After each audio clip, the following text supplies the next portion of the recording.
Une erreur, monsieur le très... Merci, très honorable président, de nous passer la parole à l'occasion de cette importante séance plénière de vote du budget de 2020. Monsieur le très honorable président de l'Assemblée nationale, il nous souvient que notre mandat a été prorogé 2 fois. La première fois de 1 année, et la raison était qu'il fallait arrimer les élections législatives et municipales. La deuxième raison était qu'il fallait que le vote du budget de 2020 puisse se passer en toute sérénité du fait de la grande importance de ces moments pour les parlementaires.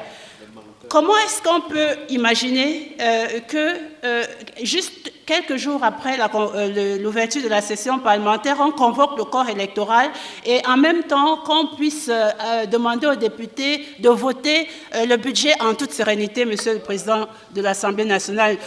Du haut de ce perchoir, nous disons qu'il est temps d'arrêter de tromper les Camerounais et de malmener les Camerounais parce qu'en même temps, on ne peut pas voter un budget de 2020 en toute sérénité dans une assemblée en convoquant le corps électoral. Et la preuve en a été que pendant cette session, vous avez vu, en commission de loi, nous avons adopté, nous avons examiné sur 20 commissaires, il y avait à peine 7 commissaires en commission. Et ça, c'est inadmissible, Monsieur le Président.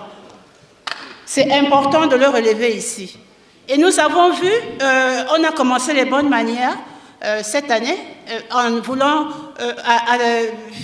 prendre la mesure du nouveau régime financier voté depuis 2007. Il y avait, lors de la session de juin, une session d'orientation du budget. C'était très bien.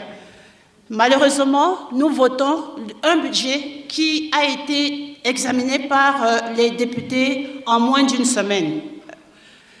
Ça veut dire que nous revenons en arrière. Monsieur le Président de l'Assemblée nationale, Monsieur le ministre, nous réitérons ici la position de l'Union démocratique du Cameroun.